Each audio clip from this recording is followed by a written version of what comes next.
Welcome back to the Mountain Morning Show, where I'm very happy to have the Utah Council for Citizen Diplomacy here and their fellowship program, which is why I'm very happy to have some of the fellows here in studio. First of all, Avina Prince, who joins me from Dominica. She is a vocational training school owner. Yes, Next to her, Juan Camilo Herrera from Colombia. And we'll talk to you about his business, but it involves recycling tires, which I'm excited about for sure. And then Jessica Silva from Ecuador, who owns a business school. And then finally, from the Utah Council for Citizen Diplomacy, Natalie Williamson is here. Welcome, all of you. Thank you for the show. It's great to have you. So you're our second group of guests as part of this program, and I am always inspired by the people who come as part of this program. I know I'm going to be again, which I'm excited for. I suppose we should start with Avina. First of all, because we kind of talked about it for just a moment, but your country was literally wiped out by the first hurricane this season in Dominica. You came out of that okay? Your family's safe? Well, safe is, I feel now, a relative word. Right. Because of the conditions that everybody's living in. It's deplorable now. Yeah, it's desperate. Terrible. There's no electricity on the island. There's water in a few places, and yeah, it's not what we're accustomed to. Yes. Yeah, very scary. It's got to be hard to face that on, as well as trying to do what you're doing already. You're already trying to do good things for your country, and then suddenly. Yeah, it is tough, because you feel like as if how do you move from there? And right. It's like so much happening at the same time. And the hardest part of it is that everybody's affected. So it's not like you are affected and you can say, okay, I'm going to ask my mom for help, or I'm going to ask my sister for help. They're all in the same boat. They're in the same boat, yes. Yikes. Well, yeah. We wish you the very best on that. I mean, I hope you know that we're thinking about you all the time. I appreciate that. I hope people in this country have continued to support and help Dominica, but I spent quite a little bit of time there, so I like the place a lot. Yeah, nice. It's a wonderful place. Wow. So first of all, talk to me about the training school. This, I guess, a pretty appropriate need for that right now, because you're going to have some trade people that need to do some work there, or there's going to be some important work done. Yes, because of the unemployment rate in Dominica, that's the main thing that started off what I'm doing. And what we do, we train people in different vocations, sewing, nail, acrylic application, and quite a few others, because it's inexpensive for them to do those things and to be able to employ themselves. The way that we affect the economy is just that, so that we are helping people to make a living for themselves and for their families. Wow. Well, that's awesome. It's where everything starts, really, is with work. Yes. Isn't it? Yeah, you've got to work first, I think, to get anywhere. Yes, because what you see, a lot of people go to school and they're thinking of where I'm going to work when I get out. And it's not while we are attending to a Dominican problem. Most people do that. So people go to school and they're thinking, when I come out, I'm going to work for this bank. When I come out, I'm going to work for this institution.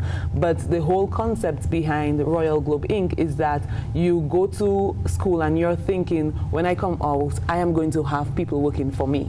So that way I am able to sustain the economy and provide jobs for other people. Wow, that's skipping a step. And it's one that I see a lot of people fail to manage in this country, let alone yours, which is you can go and start a company and work for yourself and just work yourself right into the ground, or you can get a whole bunch of people to work for you and build up everyone. Yeah, and that's the intention. Brilliant. Thank you. I love it. That is excellent. All right. Well, we turn our attention to Juan for a moment, and I'm excited to talk about this. So you're recycling tires. Yes. Are we talking about automobile tires, bike tires, both? What? Yeah, most type of tires. Bike tires are hard to recycle because of the size. Right. But definitely truck and automobiles. So what is the process, and what do you do with them? Where are they ending up? So basically, in Colombia there's a program that's by the government, and they have collection points for tires. So they collect them, they take them to these people that have the machinery that shreds the tire, and I work with the chrome rubber, which is the tire already shredded. Right. And what I do is I have a process of pressure and temperature and molds and I turn them into products for the road and construction industry. Really? Yep. That is impressive. Is anyone else anybody else doing something like this? Or are you like one of the first? In Colombia, no. No one else. So that people that manufacture locally, just me. But there are other companies. There's one that's based in Canada actually, and they're very popular here in the US as well. And they sell their products in Colombia. Really? So worldwide, you don't have a lot of competition, it doesn't sound like. Yeah, I wouldn't say so yet. It's a very young market.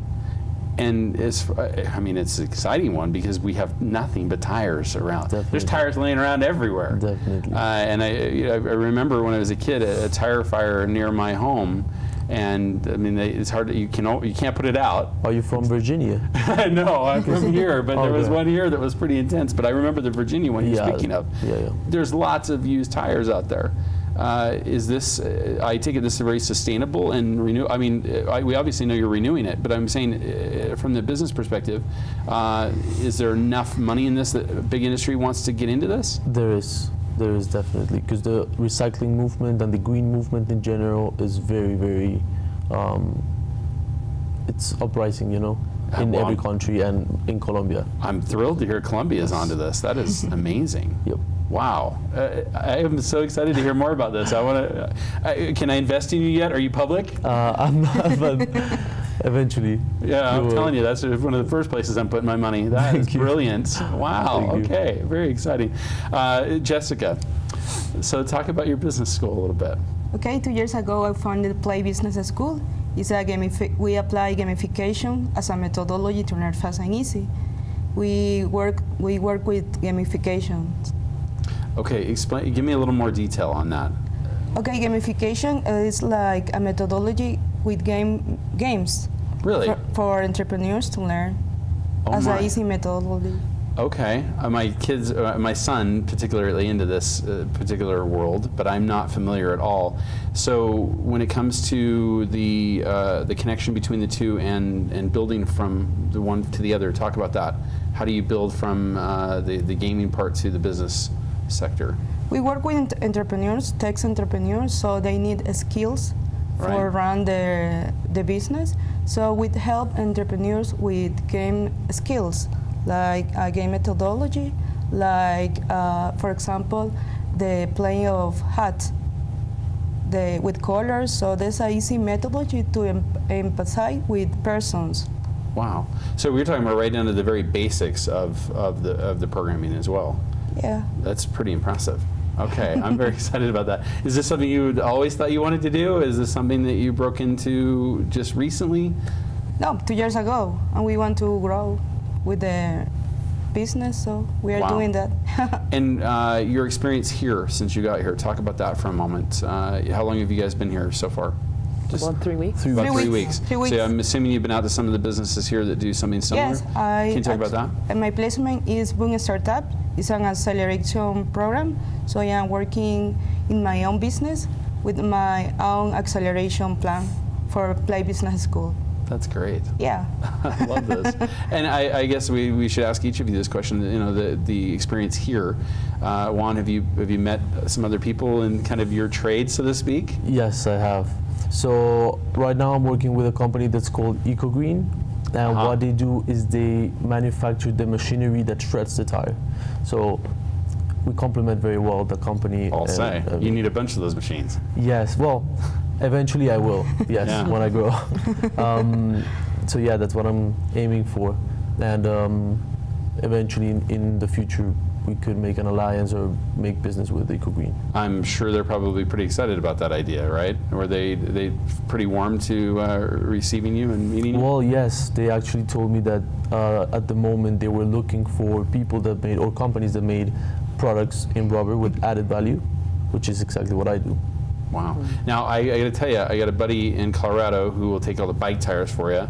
He takes them and turns them into bags and all kinds of different yeah. things. So we will give you some synergy there. You can send them off to him. Nice. For sure, for Since sure. it's a little harder for you to do those, as you said. Yes, so exactly. You just made another connection, so you're Yeah, all but set. I'm open for everything, That's awesome. all type of products. And then, Jessica, I want to talk a little more about I want to talk a little more about what your experience has been like as far as growing the business and things. Would you talk to me about what your plans are going forward?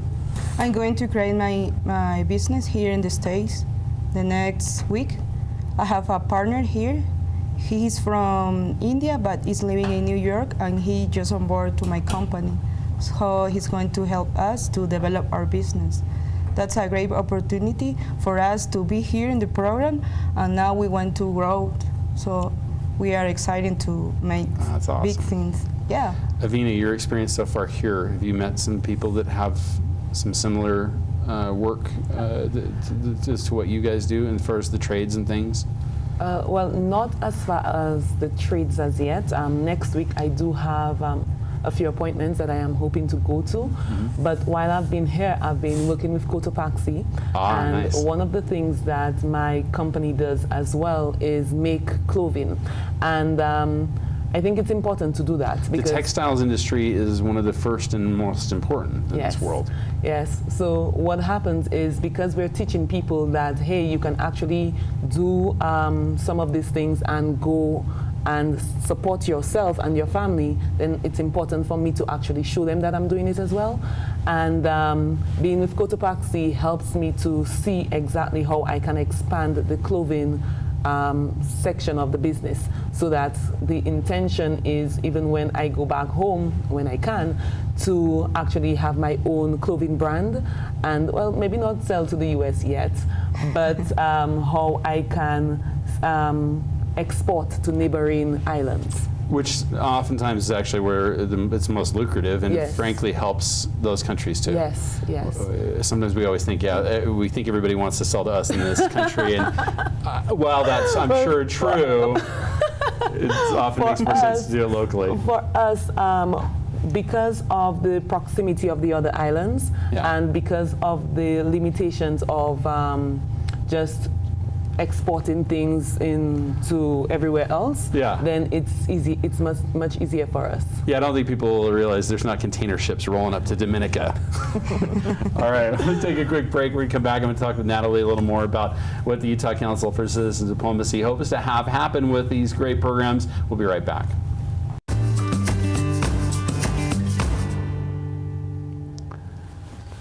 Welcome back to the Mountain Morning Show, where we continue our conversation with the fellows from the Utah Council for Citizen Diplomacy, along with Natalie Williamson. And I wanted to talk to you about why this program is so important to the council. Yeah, thanks. This program is very unique to us. They're here for a full month. While they're in Salt Lake, they're placed with, each of them are with a host location and of their professional counterparts in Salt Lake City. Wow. So not only are they gaining development skills that they can take back to their own countries, they're making great networking connections, learning a lot from maybe a different perspective than their own business, but something that's going to be useful that they can take back with them later. Yeah, that's awesome. Not to mention just some cultural exchange that's going Yeah, on, which is the whole a point big of the part of it. council, to remind us that we're all the same. At the end of the day, Exactly. we all have the same things in mind. goals. Take care of our families, do well, work hard, right? I want to talk for a moment about the fact that you and I discussed this, and I want to kind of discuss this a little more with Juan, that oftentimes it's not about bringing your business to America. It's not about bringing your business to Europe. It's not about any of that. It's oftentimes just growing your business in the place you're at, or in the nearby countries, because, you know, like the States here, you guys have countries that close with needs. So Juan, for you, this is a perfect area for you to grow into. Yeah, well, the thing is, the U.S. it already has very developed markets. Right. So, for example, the recycling of tires, the rate of recycling here in the U.S. is almost 90%. Is it really? Yeah. So I don't even think we realize that. That's Yeah. amazing. And in Colombia, it's only 20%. Wow. And in other South American countries, it's kind of around 20, 30%. So there's a lot of room. that is where I need to focus on. But everything I'm learning here will help me very much to grow in South America. Wow, that's excellent. And I'm assuming that's not any different for you, Jessica. No, every day you learn a thing that is important for you, and in my case, I'm going to improve in many things, not only my business, personal things. So it's a great opportunity. You learn everything. When you know a new people, you can Like, it's different. It's a different culture, but you can adapt, so it's nice. Anything fun from the host family at all? Have you had so far? Interesting experience, something you didn't expect? Has that happened at all for any? No, they are very kind, and so they are very open people, and I like that. Yeah, for sure. They'll be spending Halloween with their host families. And they've volunteered to make them a traditional Thanksgiving dinner, take them trick-or-treating with the kids, show them what a real American Halloween looks like. So That's great. Are you should guys be a got good costumes experience. planned? Yeah, Not yet. I don't have it yet, but I would like to. we because should of- buy a Jessica's costume. already ready to go. Get a costume. How about you? For me, I was hoping to not have to say this on TV, but the plan is to actually stay indoors where it's warm, where I can have some hot cocoa. Hot cocoa is very American, so well, Exactly. well done. I'll be enjoying all of it inside. This is a little cold for you, isn't it? Yes, it is freezing. You can see that. Oh my. Well, when you come from a tropical environment, Oh, that's yes. certainly the case. And Juan, what about you? Anything fun with the family so far? Well, we had the dinner with them. They were such nice people, so warming, so welcoming. Yeah. That was pretty amazing. I imagine when you go back home, I mean, I just got to feel like this just from the personalities of each of you that I've had this chance to kind of just barely get to know. Yep. You feel a little like rock stars when you're going home? I mean, are people looking up to you and talking to you about what you're doing?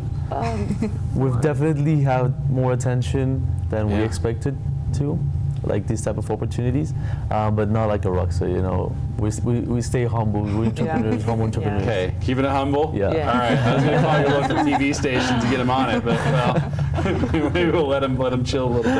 I want to thank you all so very much. This is just tremendous to get to spend a little bit of time with all of you about your experiences here. And Jessica, this is just one of so many different, or excuse me, I'm sorry, Natalie. This is one of so many important things that Utah Council for Citizen Diplomacy does. Your speakers tour starts here relatively soon again, right? Yeah, so we have a speaker series that goes on through the academic year. We have 3 speakers a semester.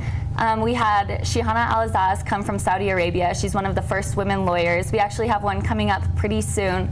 They're very interesting, free, open to the public. There's free dinner too, so that's always right. a plus. Yeah. But we host a couple of different programs, really hoping to engage the people of Utah and broaden their mindset in regards to Wow. other countries. Well, of course, I'm looking forward mostly to World Quest, our Of trivia event, course. which we host every year. Looking forward to that. And of course, thank you for joining us. Thank you for being here for this first hour. The second hour starts right after these messages, right here on Park City Television's Mountain Morning Show.